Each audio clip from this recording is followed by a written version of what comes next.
जय हिंद दोस्तों, जैसे कल हमने पढ़ा था नागरिकता, तो उसका जो नेक्स्ट टॉपिक है कि नागरिकता अधिनियम 1955 हम वो पढ़ेंगे कि भारत में अगर किसी को नागरिकता लेनी है तो वो कैसे ले सकता है। तो पहला जो है वो है जन्म के आधार पर। जन्म के आधार पर शुरू में था कि किसी को भी नागरिकता दी जा सकती है। बाद में 1986 में संशोधन हुआ कि नहीं, माता या पिता में से कोई भारतीय होना चाहिए जब जाके नागरिकता मिलेगी, और जो नागरिकता आप ले रहे हो वो वैध होनी चाहिए। दूसरी जो शर्त है वो है वंश के आधार पर, यानी कि पिता जो है वो भारतीय नागरिक होगा तो नागरिकता मिलेगी। उसके बाद 1992 में संशोधन हुआ कि नहीं, माता और पिता में से कोई भी अगर भारतीय होगा तो उसको नागरिकता मिल जाएगी। तीसरा जो है वो है पंजीकरण, यानी कि रजिस्ट्रेशन।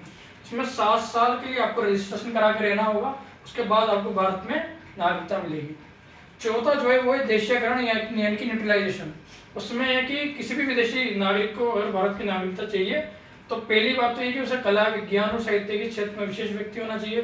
दूसरा ये कि भारत की जो 22 भाषाएं हैं उनमें से किसी एक भाषा का ज्ञान होना चाहिए। और तीसरी शर्त ये कि उसे 10 साल भारत में रहना पड़ेगा, उसके बाद उसे नागरिकता मिलेगी। पांचवी जो शर्त है वो है अर्जित भूमि, यानी कि किसी क्षेत्र को अगर भारत में मिला लेते हैं तो उसको, उसके भी जो रहने वाले नागरिक है उसको भी हम भारत की नागरिकता दे देंगे। जैसे कि हमने सिक्किम को 16 मई 1975 में नागरिकता दी थी।